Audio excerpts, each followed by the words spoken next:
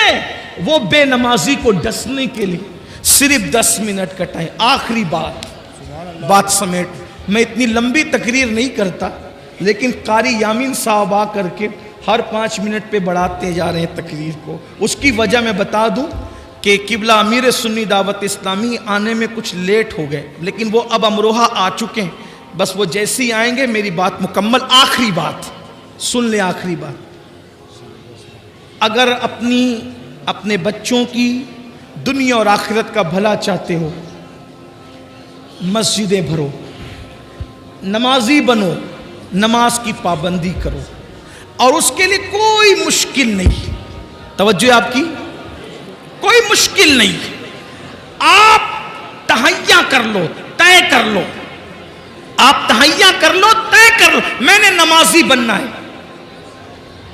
آپ جب دل میں پکا ارادہ کر لو گے کہ میں نے نمازی بننا ہے، ایک وقت تو تم پکا ارادہ کرو، اللہ پاک اپنے بندوں کے ساتھ گمان کے ساتھ فیصلہ فرماتا ہے، بندہ جیسا گمان کرتا ہے اللہ اس کے مطابق فیصلہ فرماتا ہے۔ اگر میرا اللہ چاہے تو بشر حافی کو بغداد کے شراب خانے سے اٹھا کر کے مسجد کی کبوتری بنا دیتا ہے، کعبے کا مجاور بنا دیتا ہے۔ اس لیے بندہ کوشش کرے، اللہ ارشاد فرماتا ہے والذین جاہدوا فینا لنہدینہم سبلنا، جو ہماری راہ میں کوشش کرتے ہیں ہم ان کے لیے راستے پیدا کر دیتے ہیں۔ دل میں پکا ارادہ کرو، بچوں کو نماز کی اہمیت سمجھاؤ، بچیوں کو نماز کی اہمیت سمجھاؤ۔ نماز سے بڑا تعویذ کوئی نہیں، نماز سے بڑا کامیابی کا تمغہ کوئی نہیں، اللہ اکبر۔ نماز سے بڑھ کر کے اللہ تک پہنچنے کا عمل کے معاملے میں وسیلہ اور ذریعہ کوئی نہیں، اس لیے نماز کی طرف آؤ۔ 5 وقت مؤذن صدا دیتا ہے، مؤذن کی صدا پر لبیک کہو، اپنے آپ کو بدلو، اپنے آپ کو تبدیل کرو۔ نماز پڑھنے سے اتنی مصیبتوں سے بچو گے، اور سب سے بڑی بات انشاءاللہ جب نمازی بن جاؤ گے تو دل کے اندر گناہ کی نفرت پیدا ہوگی، دل کے اندر گناہ کی نفرت پیدا ہوگی، گناہ کے ماحول سے نکلو گے، نیکیوں کے ماحول کی طرف آؤ گے، انشاءاللہ یہاں بھی کامیابی ہوگی، وہاں بھی کامیابی ہوگی۔ ہر باپ چاہتا ہے میرا بچہ سدھر جائے۔ اللہ کے رسول علیہ السلام کے ظاہری دور میں ایک جوان کی شکایت لوگوں نے کی، یا رسول اللہ یہ جو جوان ہے نا میرے آقا، گناہ کرتا ہے، برائی کرتا ہے، ناجائز و حرام کام کرتا ہے۔ اللہ کے رسول نے فرمایا کیا یہ نماز بھی پڑھتا ہے؟ کیا یہ نماز بھی پڑھتا ہے؟ صحابہ نے عرض کی ہاں آقا وہ نماز بھی پڑھتا ہے۔ سرکار نے ارشاد فرمایا صلی اللہ علیہ وآلہ وسلم اگر یہ نماز پڑھتا ہے تو انشاءاللہ ایک دن اس کی نماز اس کو گناہ سے روک لے گی۔ چند دن بھی نہ گزرے تھے کہ وہ بندہ نماز کی برکت سے گناہ سے رک گیا۔